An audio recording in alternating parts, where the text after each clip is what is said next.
He can run the ball inside and outside, as defensive coordinator Jim Schwartz for Cleveland told us. But he said, listen, if Christian wanted to focus just on being a receiver, Sanders, and you look at the numbers from last week, not over the top from a completion percentage standpoint, but the thing that stood out to me was minimizing mistakes. Only the one interception, and he was only sacked one time. Quote, all with it, his biggest focus in his second NFL start is the overall operation of the offense at the line of scrimmage. As for the Niners, their preparation for the elements was much more mental according to Kyle Shanahan, though they did hold their Saturday walkthrough with Andre Schmidt kicking off, and here we go. It will be more at about the 3, and he'll bring it up for San Francisco, the former Kansas City Chief, to the 25 and brought down right there on a 22-yard return.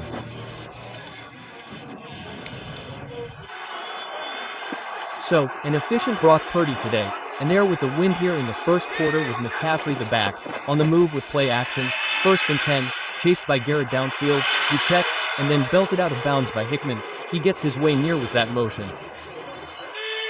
Pretty unique play there, big play on 1st down, same kind of play, 1st and 10, chased in and responded after a big return, the defense.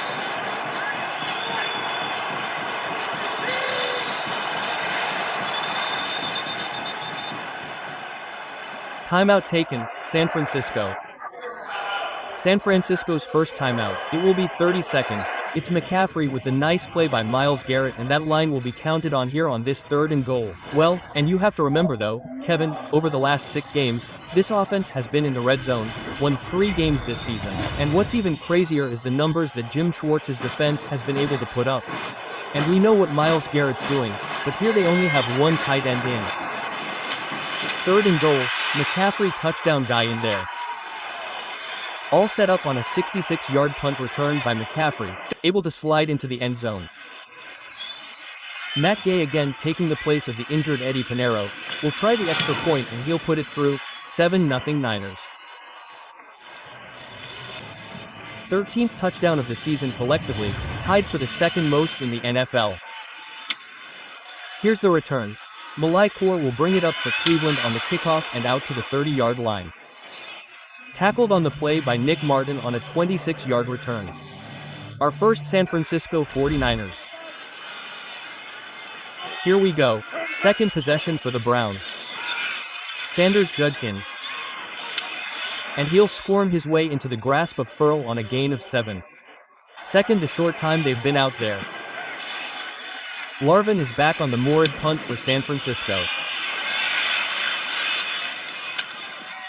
Had a big return in Vegas last week from the 35 to it sure was. It was loose. It was just one subscription. UFC on Paramount Plus. It's on. That guy was on. Here we go. 1st and 10 and a handoff here.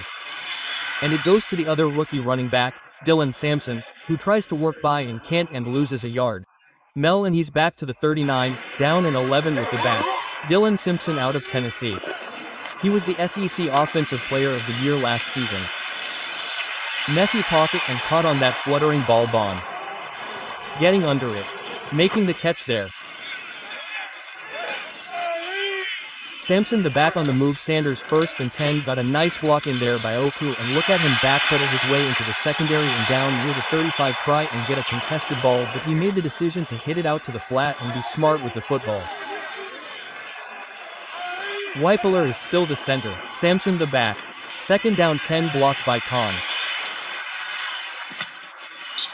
And throws in and Sanders going up against Robert. A lot of disguise, that's right. Well, they tried getting him on that screen with 11 3rd and long here for the Browns. Sampson the back, here goes Sanders. The bubble screen outside for Judy, looking for a block. Redwell flag thrown. Lenore was all over it. Minimal gain down to the 28 as it stands now. But it looks like an illegal shift as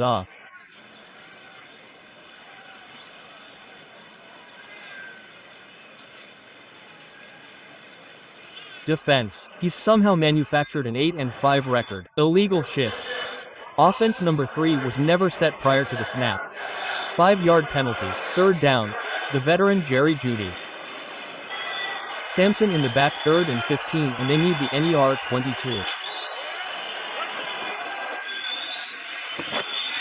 Fan in the tight end on the move. Sanders, the time is here. They come down. He goes. It's that took a big is back, but will punt. With a wind that is back for the Cleveland punter.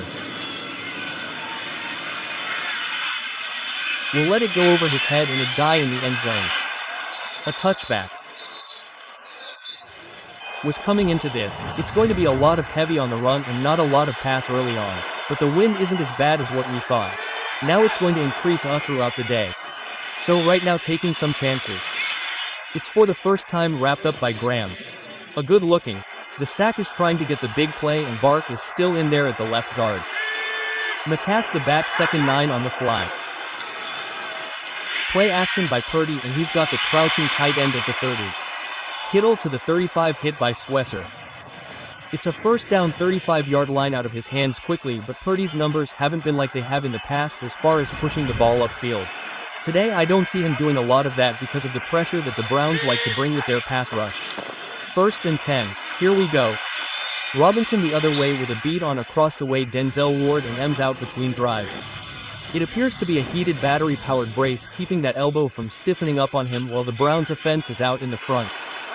But you know I never wore gloves. I didn't tell what the conditions were. I just like the feel of the ball. Look at MC-ing off bodies taking it into the secondary. Hickman the stop on 2nd 4, again a 6. Well, excellent job at time point of attack with McCaffrey and just number 1 in force to miss tackles. I mean, we just saw it evident right there just running through. You can't bring him down just an arm tackle. 1st and 10, Mick again check a block and then he was slowed up in there by Devin Bush. He's out to the 49 and trying to gain a 2. And once again, thinking that McCaffrey may be able to do it twice, which has never been done before, is pretty amazing. Robinson the back, 2nd, crumbling pocket underneath and Crabtree there. Nice catch Kittle and Delp. It was on him, flag thrown by 3 different officials holding defense, number 5-yard penalty, automatic first. It must have been a really bad hole to draw. Well, and that's the thing that Schwartz brought up to us. He just said he utilizes personnel, his play calling, play design, but then the way he utilizes personnel was very evident right there with McCaffrey trying to run a deep corner. Robinson 1st and 10 trying to get a block in there from Bark, and there just wasn't a lot of all the situational type football they were giving compliments to one another. Shelby Harris was the player getting off. It is McCaffrey the lead by check 2nd 7. Nice read by the rookie Carson Swadinger. Wow. A starter all season, the number 1 rookie tackler in the NFL yardage today. 3rd and 10. Williams the block outside, Kittle read well banged, and then you see the confluence of defenders. And you know what?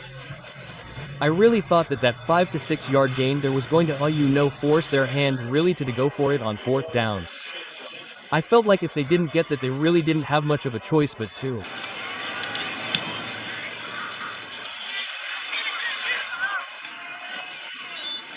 Into the wind, which grabs the ball fair, caught at the 10 and grabbed there after a 30-yard punt by Ford or Sanders, and he has gone 7 to 10. Judkins fights a hole. Claren then wrestled down by Stout Mel in a gain of 8 on 1st down.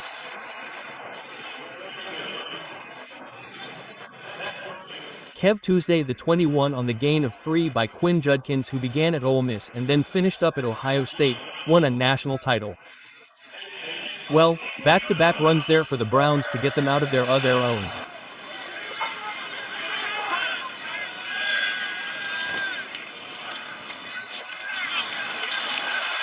It's Junkins Piet with a block and he slips outside, brought down by Lenore, ridden out of bounds and near the judges, the number 1 rookie rusher, as we mentioned earlier in the NFL, 2nd down and 3.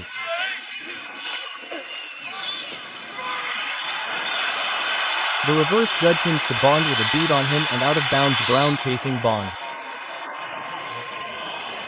Issa takes it. Sanders tries to get a little bit of a block just to slow down the defender. It's enough to allow the 1st down to happen.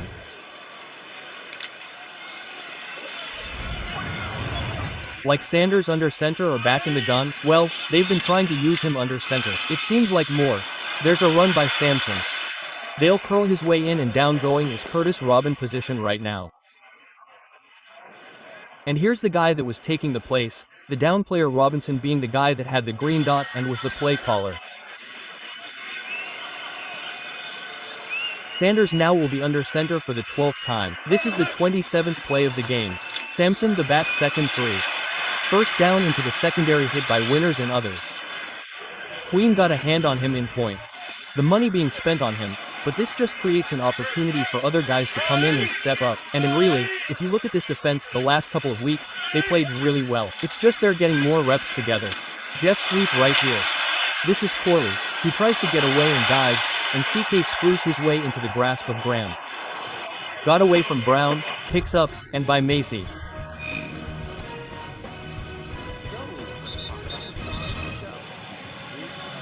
It is that cold, believe me. Coming up, the Verizon Halftime Report. JB, Nate, Matt Rye, coach for scores. Warning, it's a 2nd down and 1, all 3 timeouts for the Browns, again in their territory. The call and gets inside the 35, and we just saw 59 making the stop. Curtis Robinson. It's important for him to get back out there. This drive started at the 10-yard line. The Browns have done nothing but run the football and now they've got it down. Khan is out at the right tackle. Leviston is in. They've been switching those women 1st and 10. Handoff here. Judkins wrapped up. Nice play. Price up. No gain on the play. Maybe a half yard. That's it. That comes up with it, especially against a young quarterback. 2nd down and Judkins the back. Sanders to the air. That's a block hit as he throws. See wide open 5 touch. Judy's going to be going up. So you've got both guys going to jump in and you're going to see Fannin. He goes out and up and just sits in the window. Watch, he does a little wheel route but he slows down so that the corner isn't able to play both. Schmid will try the extra point and a flag is thrown with under a minute to go here in the first as he tried to tie the game. Harold Fannin from Bowling Green. Illegal substitution, 12 players on the defense. Also Sanders is out and we saw this last week in San Francisco in Las Vegas as they did. Judkins did not do any Wildcat Ohio State formations. And here he is trying for a 2-point conversion after the 34-yard touchdown pass. Judkins finds Cards. They say he got in for 2. Oh, I thought the official on the far side ruled it a touchdown. The Niners here late in the first half and the ensuing kickoff coming up. Kevin looked very efficient getting the ball out of his hands. Only had the 1 sack where he tried pushing it down the field, but other than that he's protected the football and done very well. Coming up in the Verizon Halftime Report from CBS in New York zone. So right now this defense is handling this 49ers offense. Going to get the ball to start the second half. 1st and 10, McCaffrey in the backfield. They go down that sideline and incomplete with the coverage there by Campbell and they were looking for the first time to Joan Jennings, 2nd and 10. A lot of contact between the two, but Jim Schwartz, talk to me about.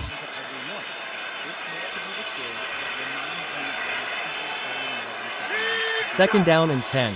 Jack Brend, snap, in the pocket. It's coming close. The ball thrown and incomplete. Garrett and Garrett was quick to point out that Graham's gotten better the last timeouts. You see the time in the first half and here is a 3rd and 10 with McCaffrey in the back for Brock Purdy who's gone 6 of 12. Williams a block. Kevitz a block and caught for the first down. Ricky Pierce changed it up in the back with the 2 timeouts. It's on 1st and 10. And again to the air and again the completion and this is caught by Jennings to the 40-yard line, hit on the play by Hickman in the secondary. A gain of 12 yards after a 13-yard completion and a timeout was taken. Sig Sauer is one of the most successful and scrutinized firearm manufacturers in modern history. They've had massive wins and some equally massive controversies. And in the middle of all this, a new name appears. The SIG P211. But here's the question everyone keeps asking. Is this the gun that will save SIG? Or is it just another chapter in a story that's way bigger than any single model? Today, we're diving deep, and I mean deep, into the P211's design philosophy, how it compares to SIG's legacy, why the company is under such intense pressure, and what this gun might symbolize for the future of the brand. So sit back, grab a drink, and let's talk about the history, the drama, the engineering, the speculation, and the hype behind the SIG P211. To understand why the P211 matters, we first need to look at the history of SIG itself, because SIG isn't just another brand. For many shooters, it's practically a mythological name. Let's rewind a bit. Sig Sauer, originally Schweizerische Industriegesellschaft, yeah, try saying that 3 times fast, started in Switzerland in the 1800s. They built everything from railway cars to firearms. But when the P220 hit the scene in the 1970s, everything changed. It set a standard for durability and precision that still gets talked about today. There's this old anecdote from early testing of the P220. Supposedly, one engineer said the gun was so overbuilt it would still function after being dragged behind a truck. Did they test that? Probably not, but the legend stuck. And legends matter in this industry. In the 80s and 90s, the P216 and P229 took over law enforcement agencies like wildfire. Hollywood used them, the Navy SEALs used them, video games plastered them everywhere. If you didn't know anything about guns in the 90s, you still knew the P216. But fast forward.